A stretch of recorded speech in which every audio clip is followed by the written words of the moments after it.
أشرقت نفسي بنور من فؤادي. السلام علیکم ورحمۃ اللہ وبرکاتہ. ریڈیو HRDF میں آپ کا استقبال ہے. اللہ لا الہ الا هو الحی القیوم لا تأخذه سنة ولا نوم له ما في السماوات وما في الأرض من ذا الذي يشفع عنده إلا بإذنه يعلم ما بين أيديهم وما خلفهم ولا يحيطون بشيء من علمه إلا بما شاء وسع كرسيه السماوات والأرض ولا يؤوده حفظهما وهو العلي العظيم.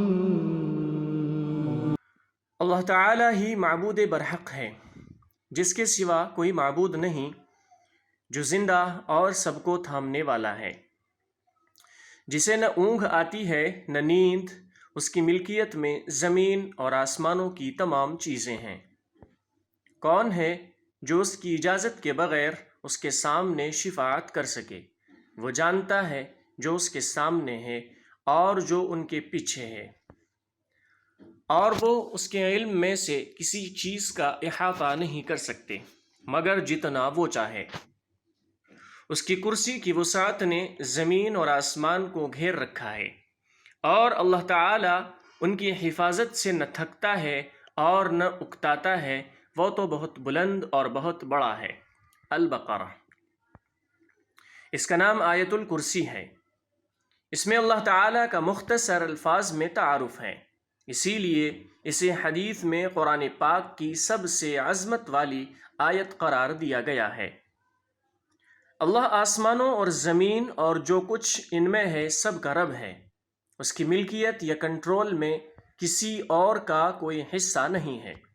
کائنات میں ہر چیز اللہ کی تخلیق ہے.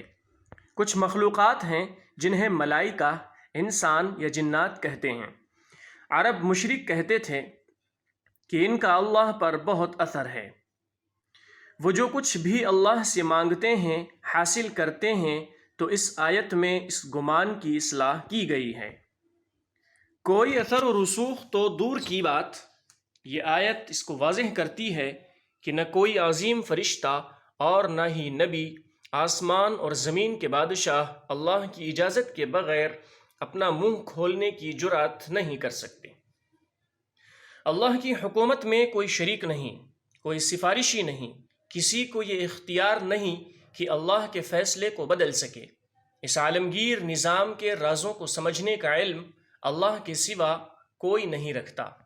انسان، جن، ملائکہ یا مخلوق جو بھی ہوں، سب کا علم نامکمل اور محدود ہے.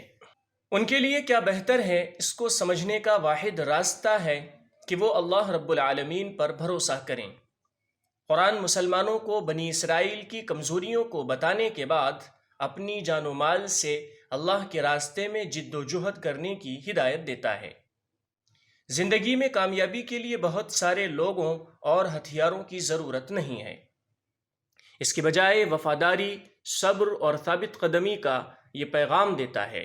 اس کے بعد جد و جہد کے معنی سکھاتا ہے، یعنی اصول یہ ہے کہ ایسے گروہوں کو دوسرے گروہوں سے محفوظ رہنے کے انتظامات کرنے چاہیے تاکہ زمین پر فساد نہ ہو. یہ آیت لوگوں کو اس نقطۂ نظر کی وضاحت کرتی ہے کہ جو لوگوں کو اللہ کے بارے میں ہونا چاہیے.